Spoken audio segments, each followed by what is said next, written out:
आणि बुलेटिनच्या सुरुवातीलाच महत्त्वाची बातमी आहे। अमेरिकेच्या मॅक्सा टेक्नॉलॉजीच्या उपग्रह छायाचित्रांमध्ये पाकिस्तानच्या बहावलपूरमधील जामिया मशिदीवर आणि मुरीद के शहरांची दृश्य ही कैद झाली आहे। भारतीय क्षेपणास्त्रांमुळे बहावलपूर आणि मुरीद के मध्ये झालेल्या हल्ल्यापूर्वी आणि नंतरचं नुकसान यामध्ये स्पष्ट दिसतंय।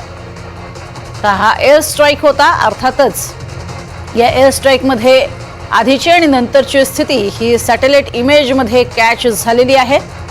ऑपरेशन सिंदूरच्या माध्यमातून भारताने केलेला जो एअर स्ट्राइक आहे त्या एअर स्ट्राइक मध्ये हे फोटो समोर आले। बहावलपूर आणि मुरीद के या भागामध्ये हे फोटो समोर आलेले आहेत।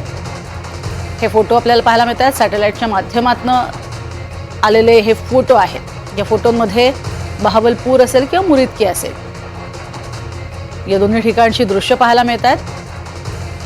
हल्ला होण्यापूर्वी आणि हल्ला झाल्यानंतर नेमकी तिथली काय स्थिती होती हे दाखवणारी हे चित्र आहेत। ज्या ठिकाणी हल्ला झालेला होता त्या ठिकाणची ही काही फोटो आपण बघतोय। ज्या फोटोंमधून आपल्याला स्पष्ट पाहायला मिळते की आधी मदरसा होता आणि त्यानंतर मदरशावरती हा हल्ला करण्यात आला, कारण याच ठिकाणी दहशतवाद्यांना ट्रेनिंग दिलं जात होतं, दहशतवाद्यांना शिकवणी दिली जात होती आणि कुटील कारस्थानं याच ठिकाणी रचली जात होती। हल्ल्यानंतरची ही दृश्य आपल्याला पाहायला मिळतात। घुमट उडालेले दिसत आहेत। याआधी इथे 5 घुमट असलेलं पाहायला मिळतंय आणि त्यानंतर हे घुमट उडलेले इथे दिसत आहेत।